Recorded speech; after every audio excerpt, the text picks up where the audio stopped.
जय हिंद दोस्तों, मैं उदय स्वागत करता हूं आपका आपके अपने यूट्यूब चैनल उदय नॉलेज अकेडमी में। आप सभी जानते हैं कि हम टॉपिक वाइज रेलवे के प्रीवियस ईयर क्वेश्चन कंप्लीट कर रहे हैं। तो आज हमारा टॉपिक है वैदिक सभ्यता। आज हम वैदिक सभ्यता से संबंधित 25 क्वेश्चन देखेंगे जो आपके रेलवे के एग्जाम्स में पूछे गए हैं, और मैं पूरे प्रीवियस ईयर आपको कंप्लीट कराऊंगा। रेलवे के जितने भी पूछे गए हैं वैदिक सभ्यता से, जैसे आज 25 क्वेश्चन ले लिए, और जो कुछ क्वेश्चन बचेंगे तो वो हम अगले वीडियो में ले लेंगे। फिर जिसने पहला वीडियो ना देखा हो, डिस्क्रिप्शन में लिंक है, वो वीडियो जरूर देखें। और अपना कमेंट में मुझे अपना सुझाव भी दें कैसा है। मुझे आपका सुझाव की बहुत आवश्यकता है, और आप सभी ऐसे अपना प्यार बनाए रखें। सभी लोग चैनल को सब्सक्राइब करें, लाइक जरूर करें।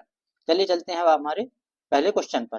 आज का हमारा पहला क्वेश्चन है, हड़प्पा सभ्यता 2500 BC के आसपास विकास किया था, आज उन्हें हम क्या कहते हैं?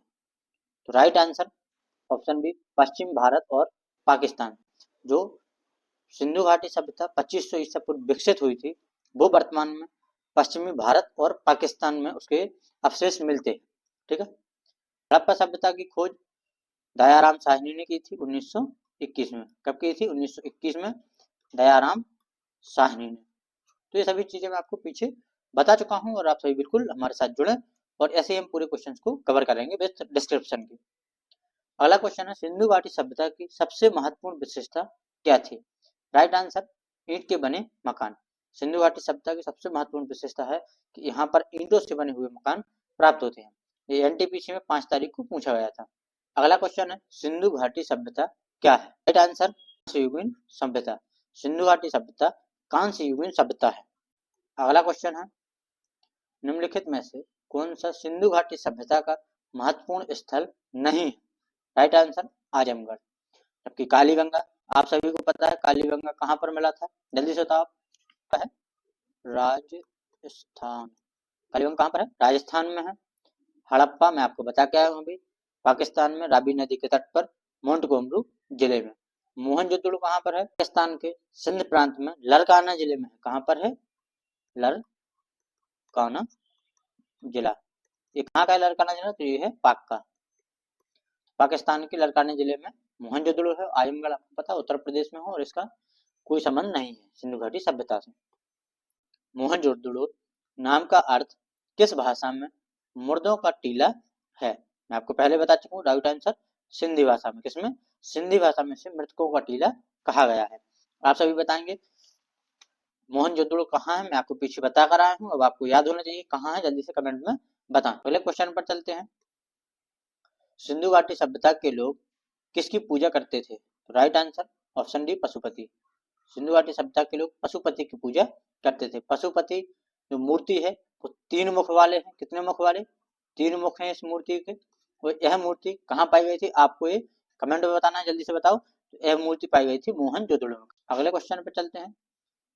किस वर्ष में जर्मनी और इटली के पुरातत्वविदों के एक दल ने मोहनजोदड़ो में सतह अन्वेषण शुरू किया था? राइट आंसर ऑप्शन सी, 1980 में। ये देखो कितने गजब के क्वेश्चन पूछे जाते हैं। एनटीपीसी सीबीटी 1 में पूछा गया है, ये भी आपको ध्यान रखना। देखो कितना तगड़ा अच्छे लेवल का क्वेश्चन है। तो ऐसे क्वेश्चन पूछे जाते हैं, आप सभी को बिल्कुल याद करना। मैं पूरे टोटल प्रीवियस ईयर क्वेश्चन कराऊंगा आपको, लगभग 15,000 के आसपास है, और टोटल पूरे क्वेश्चन कराऊंगा मैं। डेली एक वीडियो मिलेगी, शाम को 8 बजे मिलती है। तो आप चैनल को सब्सक्राइब करें, लाइक जरूर करें। क्वेश्चन है, हड़प्पा सभ्यता की मोहरों पर निम्नलिखित में से कौन सा पशु अक्सर देखा जाता है? राइट आंसर, बैल। क्या देखा जाता है? हड़प्पा की मोहरों में बैल सबसे ज्यादा पाए जाते हैं। जो मोहरें पाई गई उनमें हाथी, गैंडा, बाघ, बकरी और बैल इत्यादि चीजें पाई गई हैं, जबकि शेर, लोमड़ी और हिरण के कोई भी अवशेष नहीं मिले। अगला क्वेश्चन है, निम्नलिखित में से कौन सा हड़प्पा स्थल शिल्प कलाओं के उत्पादन से संबंधित नहीं? राइट आंसर, मांडा। क्या मांडा शिल्प कला से उत्पादन से इसका कोई संबंध नहीं है। बालाकोट, बालाकोट से मिली है सीप की बनी चूड़ियां। सीप की बनी चूड़ियां जो बनी है बालाकोट से। सीप की बनी चूड़ियां मिली बालाकोट से। चंद्रोदड़ो से बकराकार ईंटें, मैं आपको कल बता चुका हूं। बकराकार ईंट कहाँ से मिली? चंद्रोदड़ो से मिली है। और नागेश्वर प्रसिद्ध था शंख से बनी वस्तुओं के लिए। शंख से बनी वस्तुएं कहाँ मिलती हैं? नागेश्वर में। नागेश्वर कहाँ है? तो नागेश्वर है आपका गुजरात में। ये भी आपको याद रखना है।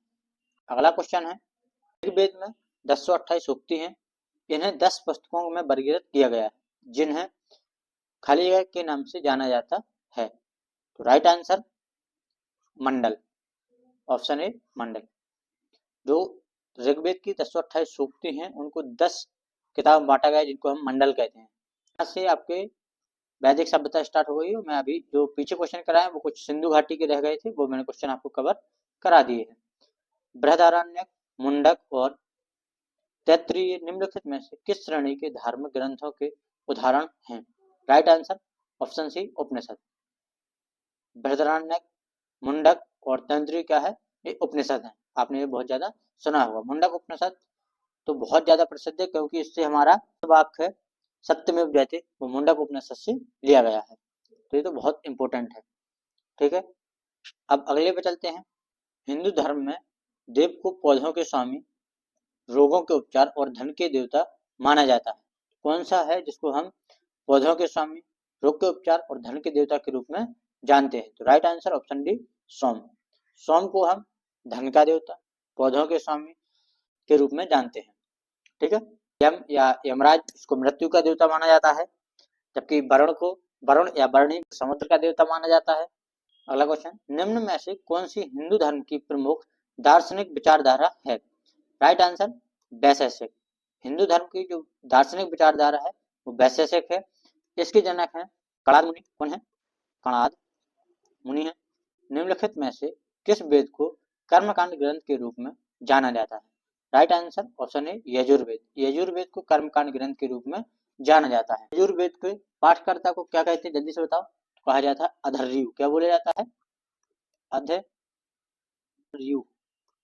जो इसको पढ़ता है यजुर्वेद को उसको बोला जाता है अध्वर्यु।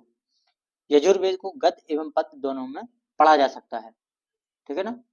यजुर्वेद खाली जगह से संबंधित है। तो राइट आंसर के अनुष्ठानों से, यजुर्वेद यज्ञ अनुष्ठानों से संबंधित है। यजुर्वेद चारों वेदों में तीसरे नंबर का वेद है। कौन से नंबर का? तीसरे नंबर का वेद है, जो आपके यज्ञ अनुष्ठानों से संबंधित मंत्रों का संग्रह और यज्ञ अनुष्ठान करना है तो उसकी जानकारी हमें यजुर्वेद से मिलती है। यजुर्वेद की 2 शाखाएं हैं, कृष्ण यजुर्वेद और शुक्ल यजुर्वेद। अगले पे चलते हैं हम। यजुर्वेद की कितनी शाखाएं हैं? तो मैं आपको बता चुका हूं कि 2 शाखाएं हैं, कृष्ण यजुर्वेद और शुक्ल यजुर्वेद। अगला क्वेश्चन है, वैदिक ग्रंथों के अनुसार संगृही का क्या कार्य है? तो राइट आंसर ऑप्शन ए कोषाध्यक्ष या खजांची को संगृही कहा जाता था। वैदिक ग्रंथों में कुछ कोषाध्यक्ष या खजांची को संगृही कहा जाता था। अगला क्वेश्चन, निम्नलिखित में से कौन सा ग्रंथ वैदिक साहित्य का हिस्सा नहीं है? राइट आंसर पिटक। पिटक वैदिक धर्म से संबंधित नहीं है। पिटक बौद्ध धर्म से संबंधित। किससे? बौद्ध धर्म से संबंधित है। अगले क्वेश्चन पे चलते हैं। हिंदू धर्म में इनमें से कौन से देवता को सृजनकर्ता माना जाता है? Right answer Brahma. ब्रह्मा को सृष्टि का सृजनकर्ता माना जाता है। भगवान विष्णु को सृष्टि का संचालक माना जाता है। भगवान विष्णु संचालक हैं, भगवान शिव सृष्टि के विनाशक हैं, इनको विनाशक के रूप में जाना जाता है, जबकि गणेश तो विघ्नहर्ता हैं। ऋग्वेद 4 वेदों में से पवित्रतम वेद है, जिसमें 10,600 ऋचाएं के सूक्तों के 10 अध्याय शामिल हैं। अध्याय जिन्हें मंडल भी कहा जाता है। ठीक है, तो राइट आंसर 1028 सूक्ति हैं इसमें। यहाँ पर इसमें आना था, यहाँ पर किसके आना था? क्योंकि इसमें 1028 सूक्ति हैं। कितनी सूक्ति हैं? 1028 सूक्ति हैं, जिनको 10 अध्याय, जिन्हें मंडल कहते हैं, इन्हें 10 मंडल में बांटा गया है। 1028 सूक्ति को 10 मंडलों में बांटा गया है। ठीक है, किस वेद में ऋचाओं की संख्या सर्वाधिक है? Right answer Atharvaveda. अथर्ववेद में ऋचाओं की संख्या सबसे ज्यादा है। अगला क्वेश्चन है, निम्नलिखित में से कौन सा चारों वेदों में से सबसे पुराना और सबसे बड़ा वेद है? सबसे पुराना वेद है ऋग्वेद और सबसे बड़ा भी है ऋग्वेद। तो ये आपको याद रखना है। ऋग्वेद संग्रह है 1028 सूक्तों का। 1028 सूक्तों का संग्रह है ऋग्वेद। अगला क्वेश्चन है, प्रारंभिक हिंदू दर्शन में जीवन के कितने चरण निर्धारित किए गए हैं? Right answer option C 4। Hindu धर्म में जीवन के 4 चरण निर्धारित किए गए हैं। पहला चरण है ब्रह्मचर्य का, जो है 0 से 25 साल तक। ब्रह्मचर्य के बाद आता है गृहस्थ, गृहस्थ है 25 से 50 साल तक। गृहस्थ के बाद आता है वनस्थ, वनस्थ 50 से 75 तक। और फिर संन्यास, संन्यास है 75 से 100 साल तक। 100 साल तक सन्यासी रहो, 75 से 100 तक। 50 से 75 तक वनस्थ रहो, और गृहस्थ रहो 25 से 50 तक, और ब्रह्मचर्य 0 से 25 तक। तो इस प्रकार से हिंदू धर्म में जीवन को 4 चरणों में बांटा गया है। अगला है उपनिषद शब्द में उप शब्द क्या दर्शाता है? तो राइट आंसर ऑप्शन बी, निकटता। क्या दर्शाता है? निकटता। उपनिषद हैं जो वो सामान्यतः वेदांग होते हैं, मतलब वेदों के अंग होते हैं, उनको हम उपनिषद के नाम से जानते हैं। तो आपके 25 क्वेश्चन पूर्ण हुए।